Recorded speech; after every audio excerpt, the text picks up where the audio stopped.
Hello everybody, my name is Norma Morris. I'm an art teacher, been teaching for 14 years. Today I'm going to show you how to make a Japanese braid.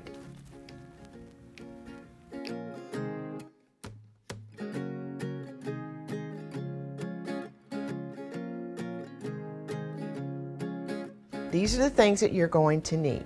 You're going to need some cardboard. You can pick up cut cardboard off of a box, doesn't matter, just as long as it's kind of sturdy. You're going to need a pair of scissors, you're going to need yarn, and you're going to need a pencil.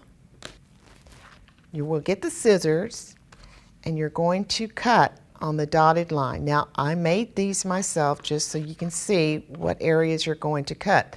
The blue lines will come in, you will begin to understand what the blue lines are in a second. So I'm going to snip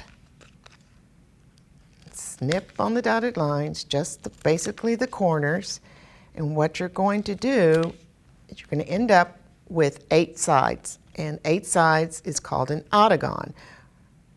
There's 1, 2, 3, 4, 5, 6, 7, 8. Cut here, here.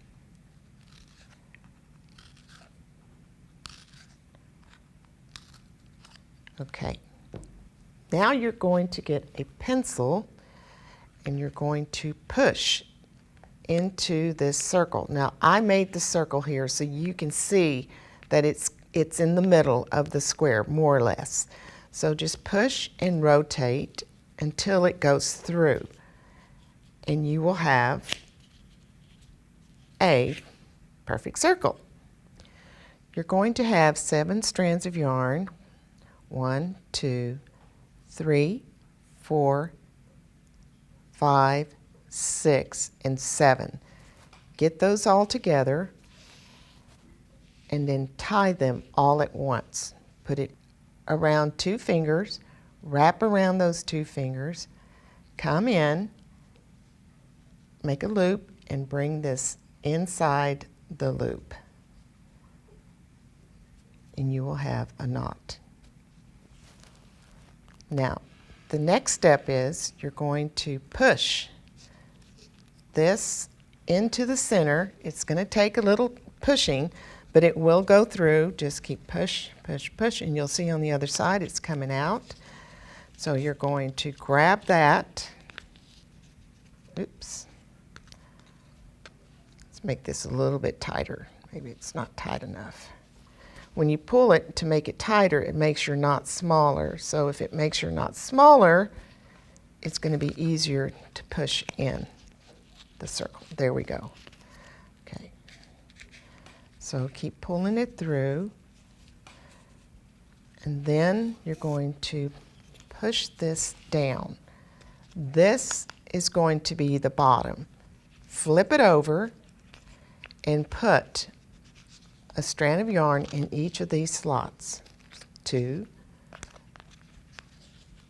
3, 4, 5, 6, and 7. Okay, now when I teach this to my students, they say, well, Mrs. Morris, what about the other slot? Well, this slot will be your slot that you're going to move your yarn into. So you see that's the empty slot. I would have this pointing out all the time, and then from there you're going to count 1, 2, 3. Move the third one, number 3, into that empty slot. Okay, rotate your cardboard, make sure it's pointing up. 1, 2, 3. Same thing again, make sure your empty slot's pointing up. Count clockwise, 1, 2, 3. Pull this out and put it in. And you will see that it is starting to tangle underneath. So this is where it's really important to every now and then stop and detangle it. Give it a nice little comb. Okay, and then keep going.